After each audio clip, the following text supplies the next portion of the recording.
Hello everyone, my name is Nikhil and welcome to the channel. आज के इस video में हम टॉप 5 गवर्नमेंट जॉब्स देखने वाले हैं जो कि मार्च के महीने में निकली हैं और आप इनको अप्लाई कर सकते हो। इसमें काफी डिफरेंट टाइप के गवर्नमेंट जॉब्स हम देखने वाले हैं। 12th पास से लेकर के ग्रेजुएट से लेकर के MBBS CA सबके लिए यहाँ पे नौकरी मैं आपको बताने वाला हूँ। और अगर आपको जॉब के अपडेट्स वीडियो से भी पहले पाने हैं तो आप मेरा ऐप को डाउनलोड कर सकते हो, नोवर निखिल ऐप, जो कि प्ले स्टोर पे अवेलेबल है। तो यहाँ पर मैं एक बैच का अनाउंसमेंट सबसे पहले कर देता हूँ इस वीडियो के स्टार्टिंग में ही। इस बैच के अंदर जितनी भी बैंकिंग की सरकारी नौकरियां हैं, जितनी भी बैंकिंग की नौकरियां हैं, IBPS हो, SBI हो या फिर नॉर्मल बैंक हो, PO हो या फिर क्लर्क हो, सारे के सारी नौकरियां यहाँ पर आपके कवर्ड होने वाली हैं। एक बैच के बारे में मैं आपको यहाँ पे कह देता हूँ। 11 अप्रैल 2022 से इसका बैच स्टार्ट होने वाला है। ये बैच ऑलिव बोर्ड की तरफ से है और इस बैच का नाम है रिपीटर्स बैच। इसके अंदर बेसिकली क्या क्या चीज कवर होगी, इसके अंदर सबसे बड़ी बात है कि बैंकर्स एलीट जो कि पैक 2000 रुपए का है वो फ्री मिलने वाला है आपको। 80 से ज्यादा आपको लाइव क्लासेस मिलने वाली हैं।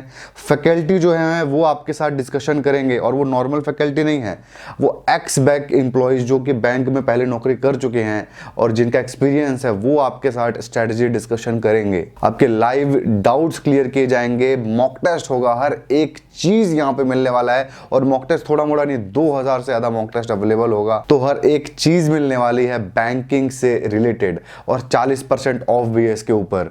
तो आप लोग जरूर उसको एक बार चेकआउट करना। मैं कहूंगा एक बार अपने आपको वहां पे जाकर रजिस्टर करिए और एक बार जो वहां पे फ्री की चीजें हैं उसको अवेल करिए। जैसे आप मॉक टेस्ट वगैरह फ्री में दे सकते हो।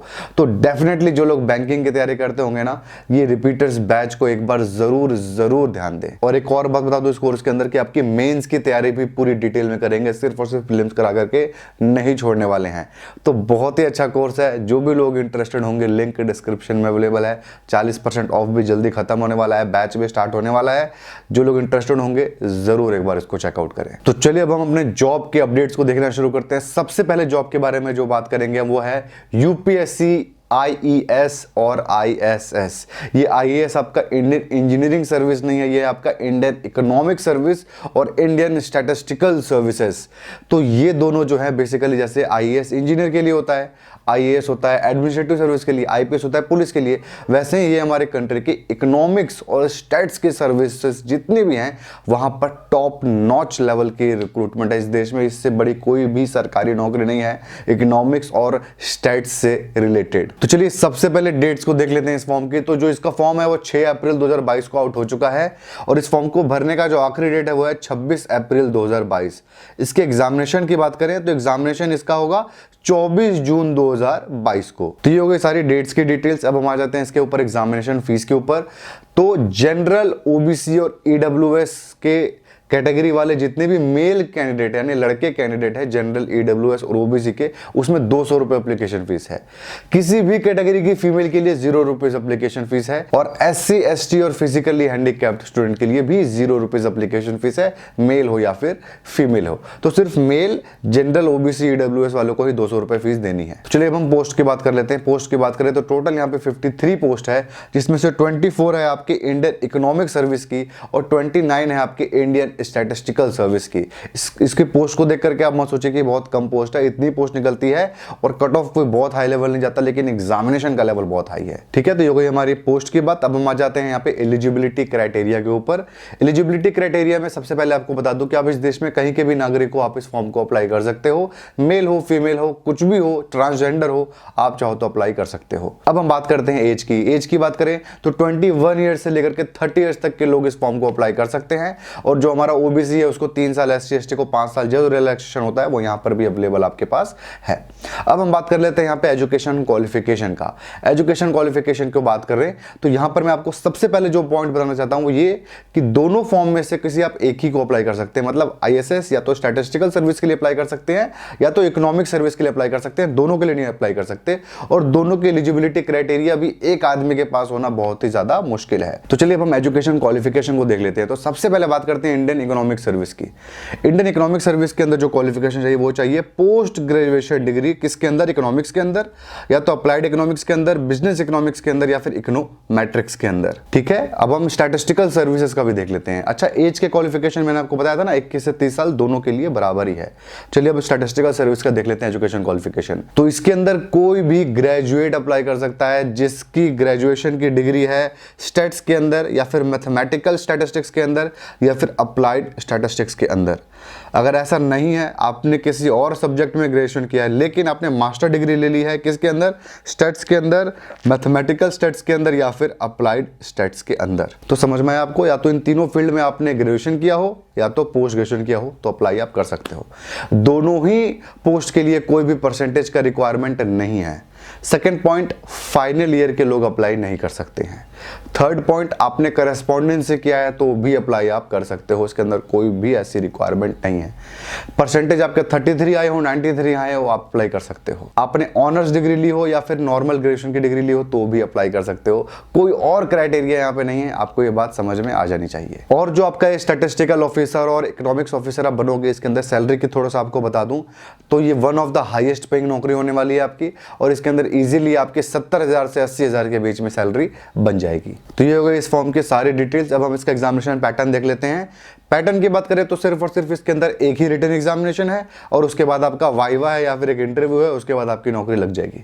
तो रिटन एग्जामिनेशन का पैटर्न देख लेते हैं। तो देखिए टोटल 1000 मार्क्स का ये आपका पेपर होने वाला है दोनों ही पोस्ट के लिए। तो सबसे पहले इकोनॉमिक्स का देख लेते हैं। इकोनॉमिक्स के अंदर आपके टोटल 6 पेपर होने वाले हैं। पहला 2 पेपर होगा इंग्लिश का और जनरल स्टडीज का, दोनों आपके 100-100 मार्क्स के होंगे, 3-3 घंटे मिलेंगे सॉल्व करने के लिए।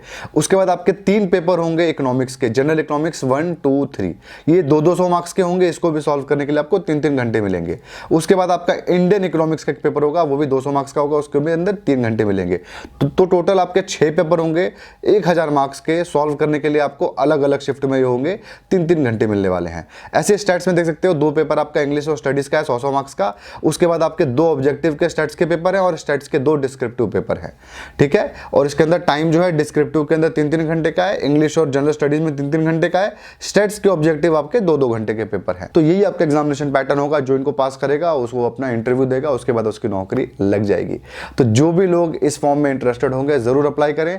सेकंड चीज, लिंक डिस्क्रिप्शन में अवेलेबल है, उसी से करना। मुझको कमीशन नहीं मिलने वाला, लेकिन ऑथेंटिक लिंक है। ऐसा ना हो कि आप किसी ऐसे लिंक से अप्लाई कर दो कि कोई फ्रॉड वेबसाइट हो, वहां पे आपने अप्लाई कर दिया, पैसे भी आपके लग गए और आपने फॉर्म भी एक्चुअली नहीं भरा। जब आप एडमिट कार्ड डाउनलोड कर रहे होगे तो आपको पता चलेगा आपका एप्लीकेशन नंबर ही गलत है। तो लिंक डिस्क्रिप्शन में अवेलेबल है, सारी की सारी नौकरियों को आप अप्लाई कर सकते हो। तो चलिए आ जाते हैं हम अपने नेक्स्ट नौकरी के ऊपर। तो जो हमारी नेक्स्ट नौकरी है वो है इफ्को के अंदर अकाउंट्स ट्रेनी और एग्रीकल्चर ट्रेनी की। तो सबसे पहले बात कर लेते हैं इस फॉर्म के हम डेट्स के बारे में। तो डेट के बारे में बात करें तो 15 अप्रैल इस फॉर्म को भरने का आखिरी डेट है और जस्ट 1-2 दिन पहले इसका फॉर्म निकला है, तो बहुत ही कम समय आपको दिया गया है और कोई डेट की इंफॉर्मेशन खास इसके अंदर अवेलेबल नहीं है। और सबसे अच्छी बात है इसकी एप्लीकेशन फीस। एप्लीकेशन फीस की बात करें तो यहाँ पे 0 रुपीज एप्लीकेशन फीस है। General, OBC, SC ST, male female, किसी भी कैटेगरी के आप हो, कोई भी हो, 0 रुपीज एप्लीकेशन फीस है, 1 रुपया भी आपको नहीं देना। तो ये कोई एप्लीकेशन फीस की बात। यहाँ पे पोस्ट की बात करें तो यहाँ पे कोई भी पोस्ट की डिटेल नहीं दी गई है, बट इससे डरने की जरूरत नहीं है। अप्लाई जरूर करें अगर एलिजिबिलिटी क्राइटेरिया पार कर पा रहे होंगे। तो सबसे पहले उसी के बारे में बात कर लेते हैं। तो सबसे पहले एज की बात कर लेते हैं। एज की बात करें तो 18 से लेकर के 30 साल तक के लोग इस फॉर्म को अप्लाई कर सकते हैं, दोनों ही पोस्ट के लिए, एग्रीकल्चर ट्रेनी और अकाउंट्स ट्रेनी। एक चीज यहाँ पे और क्लियर कर दूं, आप दोनों ही नौकरी के लिए अलग अलग से अप्लाई कर सकते हो। अकाउंट्स ट्रेनी के लिए भी कर सकते हो, एग्रीकल्चर ट्रेनी के लिए भी अप्लाई कर सकते हो। अगर एलिजिबल होगे तो दोनों ही पोस्ट के लिए आप अप्लाई कर सकते हो, 2 फॉर्म भर सकते हो। लेकिन इसकी एलिजिबिलिटी ऐसी है कि एक बंदा दोनों फॉर्म अप्लाई नहीं कर पाएगा। तो चलिए सबसे पहले अकाउंट्स ट्रेनी की हम देख लेते हैं एजुकेशन क्वालिफिकेशन। तो अकाउंट्स ट्रेनी के अंदर जो लोग अप्लाई कर सकते हैं उसके अंदर कोई भी ग्रेजुएट अप्लाई कर सकता है जो कि कॉमर्स में ग्रेजुएट हो और उसके अंदर 60% से ऊपर उसके मार्क्स आए हों और साथ में उसने CA इंटरमीडिएट पास किया हो, जिसको आप इंटरमीडिएट कह लीजिए, IPC कह लीजिए या फिर IPCC कह लीजिए, ठीक है। तो ग्रेजुएशन चाहिए कॉमर्स में। कॉमर्स ग्रेजुएशन मतलब BBA किया हो, BCom किया हो, बैचलर इकोनॉमिक्स वाला भी आपका इसके अंदर काम आ जाएगा। मतलब अगर अकाउंट्स आपके अंदर सब्जेक्ट्स था, टैक्स सब्जेक्ट थे, ये सब्जेक्ट आपके थे, तो आपका कॉमर्स डिग्री आपके पास है। मेनली BBA आपकी और BCom जो है यही मेनली कॉमर्स की डिग्री होती है। तो कॉमर्स की डिग्री में आपके 60% मार्क्स होने चाहिए, सारा का सारा सेमेस्टर या फिर ईयर को मिला करके, किसी एक सब्जेक्ट के अंदर नहीं। 60 से कम है आप अप्लाई नहीं कर सकते, पहले ही छट जाइए। तो ग्रेजुएशन आप पास हो, 60% से ऊपर है, तो अब आगे का सुनिए। आगे इसके अंदर एक और एलिजिबिलिटी क्राइटेरिया ये है कि आप चार्टर्ड अकाउंटेंट यानी CA के जो ग्रुप 2 है और ग्रुप 1 है, दोनों ही क्लियर होना चाहिए इंटरमीडिएट का। आप इंटरमीडिएट कह लीजिए, IPC कह लीजिए, IPCC कह लीजिए, कुछ भी कह लीजिए, उसके अंदर आपका दोनों ग्रुप क्लियर होना चाहिए, ग्रुप 1 और ग्रुप 2, तभी अप्लाई आप कर सकते हो, ठीक है, आपका एक ही ग्रुप क्लियर होगा तो आप यहाँ पे अप्लाई नहीं कर पाओगे। ठीक है, तो ये एजुकेशन क्वालिफिकेशन। इसके अंदर पोस्टिंग की बात करूँ तो पूरे कंट्री में आपको कहीं पर भी पोस्टिंग मिलने वाली है, और इसके अंदर जो सैलरी आप एक्सपेक्ट करोगे 36,000 रुपये महीना आपको स्टाइपेंड मिलेगा पहले 1 साल ट्रेनिंग के वक्त। उसके बाद आपके 9 लाख रुपए का पैकेज लग जाएगा, तो आप लेके चलिए 55,000 रुपए के आसपास आपको मंथली इसके अंदर मिलने लगेगा। तो चलिए अब हम एजुकेशन क्वालिफिकेशन देख लेते हैं एग्रीकल्चर ट्रेनिंग का। ठीक है, तो इफको बेसिकली एक इंश्योरेंस कंपनी है जो कि सरकारी है, तो आप ये मत सोचिएगा कि सरकारी कंपनी है कि नहीं, या फिर ये सरकारी नौकरी है कि नहीं, सरकारी नौकरी है, परमानेंट नौकरियां हैं। तो चलिए हम अब देख लेते हैं एग्रीकल्चर ट्रेनिंग का एजुकेशन क्वालिफिकेशन। यहां पर कौन अप्लाई कर सकता है? इसके अंदर कोई भी बीएससी ग्रेजुएट अप्लाई कर सकता है जिसने बीएससी अपने एग्रीकल्चर में किया हो और 4 साल की वो डिग्री हो। ध्यान से सुनिएगा, इसके अंदर 4-5 एलिजिबिलिटी क्राइटेरिया है, मिस मत करिएगा, रिपीट भी नहीं करूंगा, दोबारा देख लीजिएगा अगर कंफ्यूजन होगा तो अगर आपने बीएससी किया है एग्रीकल्चर में, 4 साल की डिग्री है वो, तो आप अप्लाई कर सकते हो, वरना अप्लाई नहीं कर सकते हो। या फिर आपने बीटेक किया हुआ है तो भी आप यहाँ पे अप्लाई कर सकते हो। और जो आपका ये ग्रेजुएशन है ये फुल टाइम होना चाहिए, करस्पॉन्डेंस वाले स्टूडेंट यहाँ पे अप्लाई नहीं कर सकते हैं। ठीक है, और यहाँ पे परसेंटेज की भी रिक्वायरमेंट है। 60% मार्क्स चाहिए जनरल ओबीसी के लिए और 55% चाहिए SC ST फिजिकली हैंडीकैप्ड के लिए। ठीक है, ये हो गया परसेंटेज की रिक्वायरमेंट। इसके बाद इसके अंदर अटेम्प्ट्स की भी रिक्वायरमेंट है, मतलब 2019 के ग्रेजुएट, 20 के ग्रेजुएट, 21 के ग्रेजुएट और 22 में जो अभी ग्रेजुएट नहीं हुए हैं लेकिन मई के मंथ तक ग्रेजुएट हो जाएंगे, यानी फाइनल ईयर के लोग भी यहाँ पे अप्लाई कर सकते हैं। लेकिन 19 से पहले अगर आप ग्रेजुएशन किया होगा ना तो आप अप्लाई नहीं कर सकते हो इस फॉर्म के लिए। तो जो लोग 19, 20, 21 और 22 में ग्रेजुएट होने वाले हैं और 19 से लेकर के 22 के बीच में, मतलब जो भी ग्रेजुएट होने वाला है ना या हो चुका है, वो अप्लाई यहाँ पे कर सकता है। तो उससे पहले वाले अप्लाई यहाँ पे नहीं कर सकते हैं। तो मतलब ये काफी यंग लोगों की डिमांड कर रहा है। और जो इस पोस्ट की भी पोस्टिंग होगी वो इस पूरे कंट्री में कहीं पे भी होगी। यहाँ पे स्टाइपेंड की बात करूँ तो पहले 1 साल ट्रेनिंग होगा जिसके अंदर स्टाइपेंड आपको 33,000 पर मंथ मिलेगा। उसके बाद आपकी सैलरी की बात करें तो 50,000 से 55,000 के बीच में हर महीना आपकी सैलरी हो जाएगी। तो ये हमने देख लिया सारा एलिजिबिलिटी क्राइटेरिया। जो भी लोग इंटरेस्टेड होंगे लिंक डिस्क्रिप्शन में अवेलेबल है, आप चाहो तो इसका नोटिफिकेशन डाउनलोड कर सकते हो और अप्लाई भी ऑनलाइन कर सकते हो। तो चलिए अब हम आ जाते हैं हमारे नेक्स्ट नौकरी के ऊपर। हमारे नेक्स्ट जॉब है यूपीएससी के अंदर सीएमएस की पोस्ट निकल चुकी है। सीएमएस यानी कंबाइंड मेडिकल सर्विसेज। ये हमारे इस देश के अंदर सबसे बड़ी डॉक्टर्स के लिए नौकरी है, सबसे बड़ी मेडिकल जॉब है। यूपीएससी लेता है तो क्लास 1 ऑफिसर ही बनाता है। तो यहाँ पर भी आपकी सैलरी कितनी होगी? 80,000 85,000 के आसपास आप सैलरी यहाँ पे एक्सपेक्ट करके चलिए। तो यहाँ पर हम सबसे पहले डेट की बात कर लेते हैं। डेट की बात करें तो 6 अप्रैल को इसका फॉर्म आउट हो चुका है। 26 अप्रैल शाम के 6 बजे इस फॉर्म को भरने का आखिरी डेट है। और इसके एग्जामिनेशन डेट की बात करें तो 17 जुलाई 2022 को इसका एग्जामिनेशन डेट है। एप्लीकेशन फीस एकदम पहले के जैसे सेम है। जनरल, ओबीसी, मेल कैंडिडेट के लिए 200 रुपए है। इसके अलावा सारे फीमेल कैंडिडेट के लिए फ्री है और ST SC फिजिकली हैंडीकैप्ड के लिए भी ये फॉर्म फ्री है। तो हमने देख लिया एप्लीकेशन फीस। अब हम आ जाते हैं पोस्ट के ऊपर। तो कंबाइंड मेडिकल सर्विसेज के अंदर 687 टोटल पोस्ट है, जिसमें पूरे के पूरे देश में आप कहीं के भी नागरिक हो अप्लाई कर सकते हो। मेल, फीमेल, ट्रांसजेंडर कुछ भी हो अप्लाई कर सकते हो। तो यहाँ पे 4-5 तरीके की अलग नौकरियां देख लेते हैं किस पोस्ट के अंदर कितनी वैकेंसी आई हुई है। तो सबसे पहले जिस पोस्ट के बारे में बात करेंगे वो है हमारा medical officer grade in general duty medical officer. ठीक है, ये बेसिकली सेंट्रल हेल्थ सर्विसेज के अंदर है। इसके अंदर सबसे ज्यादा पोस्ट है, 314 पोस्ट है यहाँ पे। उसके बाद हम आ जाते हैं अगली कैटेगरी के अंदर जिसके अंदर 3 नौकरियां हैं। तो सबसे पहला है असिस्टेंट डिविजनल मेडिकल ऑफिसर। कहां पे? रेलवे के अंदर असिस्टेंट डिविजनल मेडिकल ऑफिसर की पोस्ट है 300 पोस्ट। उसके बाद आपका जनरल ड्यूटी मेडिकल ऑफिसर आपका न्यू दिल्ली म्युनिसिपल कॉर्पोरेशन के अंदर 3 पोस्ट। उसके बाद आपका जनरल ड्यूटी मेडिकल ऑफिसर है ईस्ट दिल्ली, नॉर्थ दिल्ली और साउथ दिल्ली म्युनिसिपल कॉर्पोरेशन के अंदर। टोटल यहाँ पे है 70 पोस्ट। इस सबको मिला के 687 आपकी पोस्ट हो जाती है। तो चलिए हम आ जाते हैं एलिजिबिलिटी क्राइटेरिया के ऊपर। एलिजिबिलिटी क्राइटेरिया में सबसे पहले बात करते हैं एज की। एज की बात करें तो इन सारी पोस्ट के लिए 32 ईयर्स तक के लोग अप्लाई कर सकते हैं, यानी 32 साल तक के लोग इस फॉर्म को भर सकते हैं। इसके बाद हम आ जाते हैं एजुकेशन क्वालिफिकेशन के ऊपर। एजुकेशन की बात करें तो कोई भी MBBS डिग्री होल्डर इस फॉर्म को अप्लाई कर सकता है। अगर आप फाइनल ईयर के हो तो भी यहाँ पे आप अप्लाई कर सकते हो। फाइनल ईयर में अगर आप अपीयरिंग हो तो भी आप इस फॉर्म को अप्लाई कर सकते हो, CMS का फॉर्म। तो डेफिनेटली आप किसी भी कॉलेज के हो, कितना भी परसेंटेज आ रहा हो, कितने भी बार आप फेल हुए हो, कोई फर्क नहीं पड़ता। अगर आप MBBS फाइनल ईयर में हो या MBBS पास हो चुके हो तो आप इस फॉर्म को अप्लाई कर सकते हो और क्लास 1 ऑफिसर बन सकते हो। इसकी सैलरी की बात करूँ तो 80-85,000 पर मंथ सैलरी होगी। आपका एग्जामिनेशन पैटर्न की बात करूँ तो सिर्फ एक ही एग्जामिनेशन होगा यहाँ पे, लेकिन काफ़ी ज़्यादा इन डेप्थ मेडिकल नॉलेज का टेस्टिंग होता है। उसके बाद आपका एक इंटरव्यू होगा और आपकी ये नौकरी लग जाएगी। तो जो भी लोग इस फॉर्म में इंटरेस्टेड होंगे ना, लिंक डिस्क्रिप्शन में अवेलेबल है, आप चाहो तो एक बार ज़रूर अप्लाई करना। तो चलिए अब हम आ जाते हैं हमारे नेक्स्ट फॉर्म के ऊपर। जितने भी मैंने फॉर्म बताए ना, सबसे ज़्यादा बेहतरीन फॉर्म है और जिसको नॉर्मल ग्रेजुएट भी अप्लाई कर सकते हैं। बिहार एसएससी सीजीएल का फॉर्म आउट हो चुका है। एसएससी सीजीएल मतलब कंबाइंड ग्रेजुएट लेवल, वो भी बिहार स्टेट के अंदर। मतलब आप इस पूरे देश में कहीं के भी नागरिक हो, आप इस पोस्ट के लिए अप्लाई कर सकते हो, लेकिन ये नौकरी जो आपको होगी वो आपको बिहार में ही करनी पड़ेगी। एग्जामिनेशन सेंटर भी आपका बिहार में ही होगा, लेकिन अप्लाई कोई भी वहाँ पर जाके कर सकता है। तो चलिए बिहार एसएससी सीजीएल के सबसे पहले डेट की बात कर लेते हैं। डेट की बात करें तो 14 अप्रैल से आप इसका फॉर्म भरना शुरू कर सकते हो। अभी नहीं स्टार्ट कर सकते, 14 अप्रैल से शुरू कर सकते हो। कब तक? 15 मई 2022 तक ये इस फॉर्म को भरने का आखिरी डेट है। इसके अलावा और कोई डेट नहीं दिए गए हैं। तो अब हम आ जाते हैं इसकी एप्लीकेशन फीस के ऊपर। एप्लीकेशन फीस की बात करें तो जनरल ओबीसी वाले स्टूडेंट के लिए 540 है यहाँ पे एप्लीकेशन फीस।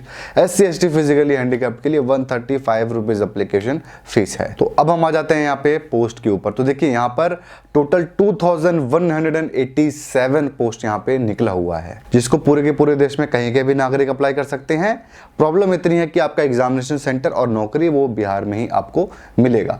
तीसरा, 5 अलग अलग तरीके की नौकरियां यहाँ पे। तो चलिए पांचों के पोस्ट देख लेते हैं। तो सबसे पहले बात करते हैं हम लोग सेक्रेटरीट असिस्टेंट का। 1360 पोस्ट है, 1360 पोस्ट। उसके बाद planning assistant 125 post, malaria inspector 74 post, data entry operator grade C 2 post और ऑडिटर 626 पोस्ट। तो टोटल आपका हो गया 2187 पोस्ट। तो ये आपके टोटल पोस्ट है जिसके अंदर नौकरी आपकी निकली हुई है। तो डेफिनेटली आप अप्लाई करिएगा। एक चीज यहाँ पे और क्लियर कर देता हूँ कि जो भी लोग कैटेगरी क्लेम कर रहे होंगे ना, SC ST फिजिकली हैंडीकैप्ड या फिर OBC की आप कैटेगरी क्लेम कर रहे होगे, तो आप बिहार के अगर डोमिसाइल हो तभी कर सकते हो, बाहर के लोग अगर के नहीं कर सकते हैं। आप अगर SC ST भी हो तो आपको जनरल कोटे में ही अप्लाई करना पड़ेगा। तो ये हो गया पोस्ट की बात। अब हम आ जाते हैं यहाँ पे एलिजिबिलिटी क्राइटेरिया के ऊपर। तो सबसे पहले एज की बात कर लेते हैं। तो एज की बात करें तो कोई भी जनरल मेल या EWS मेल का जो एज है वो है 21 से 37 ईयर्स तक के लोग अप्लाई कर सकते हैं। और आपके अगर OBC हो, मेल हो चाहे फीमेल, और अगर आप फीमेल हो, भले आप जनरल ही क्यों ना हो, तो मेल OBC, जनरल फीमेल और EWS फीमेल की जो एलिजिबिलिटी है वो 21 से 40 ईयर्स हो जाती है। SC ST के 21 से 42 ईयर्स है। तो आप इसको ध्यान से समझिएगा। अगर आप OBC हो, मेल हो चाहे फीमेल हो, तो आप 40 साल तक इस फॉर्म को अप्लाई कर सकते हो। और अगर आप लड़की हो और आप जनरल कैटेगरी के हो तो भी 40 साल तक अप्लाई कर सकते हो। और अगर आप लड़की और EWS कैटेगरी की हो तभी भी 40 साल तक अप्लाई कर सकते हो। और अगर आप जनरल मेल हो तो 37 ईयर्स तक ही, EWS मेल हो तो 37 ईयर्स तक ही अप्लाई कर सकते हो। ये है एज का क्राइटेरिया। ठीक है, ये होगी एज की बात। अब हम आ जाते हैं एजुकेशन क्वालिफिकेशन के ऊपर। तो सारे के सारे पोस्ट के अंदर एक ही एजुकेशन क्वालिफिकेशन है और एक ही फॉर्म भरना है। सारे के सारे पोस्ट में आपका ऑटोमेटिकली अप्लाई हो जाएगा। एजुकेशन क्वालिफिकेशन की कोई भी ग्रेजुएट इस फॉर्म को अप्लाई कर सकता है। कोई परसेंटेज का रिक्वायरमेंट नहीं है। 33% आया हो, 93% आया हो, आप अप्लाई कर सकते हो, कोई फर्क नहीं पड़ता है। ग्रेजुएशन में आप धक्के खा के 10 साल 5 साल में पास हुए हो तो वो भी अप्लाई कर सकते हो, कोई प्रॉब्लम नहीं है। करस्पॉन्डेंस वाले स्टूडेंट यानी पत्राचार वाले स्टूडेंट भी अप्लाई कर सकते हैं। फाइनल ईयर के लोग अप्लाई तब तक कर सकते हैं जब तक अगर ये फॉर्म को जो भरने का आखिरी डेट है मई तक अगर आप पास हो जाते हो तो आप अप्लाई कर सकते हो। इसके अलावा कोई भी एलिजिबिलिटी क्राइटेरिया नहीं है इस नौकरी के अंदर, बस यही एलिजिबिलिटी क्राइटेरिया है। इसके अलावा मैंने आपको बता दिया OBC SC ST का अगर आपको एज भी क्लेम करना है या कुछ भी क्लेम करना है तो बिहार डोमिसाइल का सर्टिफिकेट आपको चाहिए ही चाहिए। तो ये हो गया सारा का सारा एलिजिबिलिटी क्राइटेरिया। एक बार फटाक से एग्जामिनेशन पैटर्न देख लेते हैं। पैटर्न की बात करें तो इसके अंदर 2 पेपर होंगे, प्रीलिम्स और मेंस, कोई इंटरव्यू नहीं है।